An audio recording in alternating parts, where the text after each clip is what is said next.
Good morning. This is Stephanie at SDH News reporting live. Bottled water, is it really as good as we think it is? Despite improvements of the safety and quality of tap water, consumption and demand of bottled water continues to increase. In Western societies, preference for bottled water outweighs that of tap water. This is due to both health and taste concerns. But where did this belief originate from? In coming reports, we'll be diving into this issue through the use of the sociological imagination. This concept involves 4 dimensions, including historical, which is the background of the idea, in which we find out how it came to be so important in society. We will look into the events that have impacted the views on bottled water versus tap water. Structural. This is how the belief conforms to the structure of society.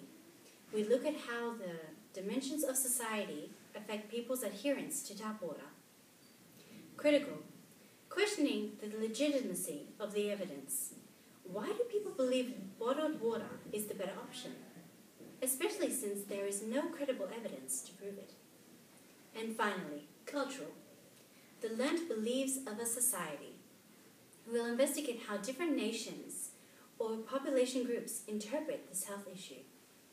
And now, we will cross live to our historic analyst. Although an array of new evidence and health benefits has emerged in the recent decades regarding bottled water being a healthier option, the belief, which is still held by many, actually began way back in the 17th and 18th centuries. The demand for bottled water was in fact fueled by the use of spas and water therapy that were very popular in this time period. The first commercially distributed bottled water being sold by a well-known American facility known as Jackson Spa. The first consumers of this bottled water believed that the water at these mineral springs had therapeutic properties and that also bathing in the drinking water could help treat common ailments, and as a result of these allegations, the popularity of this water, then seen as a health product, grew, as well as the market for imitation products. Also during this time, when communicable diseases were much more common and had a significant impact on the health of the population, bottled water was seen as a safer alternative to public waters that had the potential of being contaminated by pathogens like cholera and typhoid. This belief of bottled water being more pure is still held by many today. From the beginning, marketing companies jumped on the emergence of these health beliefs that continued to gain prominence in the general public. Hundreds of millions of dollars were and still being spent, telling us that the water they're selling is pure, healthful, clean and crisp.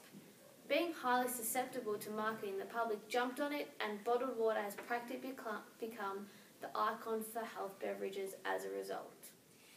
Thanks, Anna. And now we'll cross over to our culture analyst, Helena. The consumption of bottled water has been increasing steadily over the last decade, even in countries where tap water quality is perceived to be excellent. Health beliefs about bottled water could be classified as general or specific beliefs. Most people believe that bottled water confer general health benefits, but most are unsure as to the nature of those health benefits. Drinking water preferences may vary between community, culture, background, taste, costs, and depending on the quality of water. The cultural influences on the health belief of bottled water being a healthier and safer option than tap water varies depending on the country an individual lives in, as many countries have different cultures, which leads to the rise of different cultural beliefs, especially on the topic of bottled water and its health benefits. For example, in countries where people believe they have the best tap water, they would believe that their tap water is a healthier and safer option than bottled water. In countries where the tap water is not the best, their cultural health beliefs would be that bottled water is safer than tap water. However, in a country like Australia, where tap water is very good, and there is availabilities to both tap water and bottled water to all citizens, it depends on the individual's preference on what they prefer. However, the Australian Dental Association recommends tap water as a primary choice of drink for everyone. Thanks for joining us in our program. We hope you have a lovely day.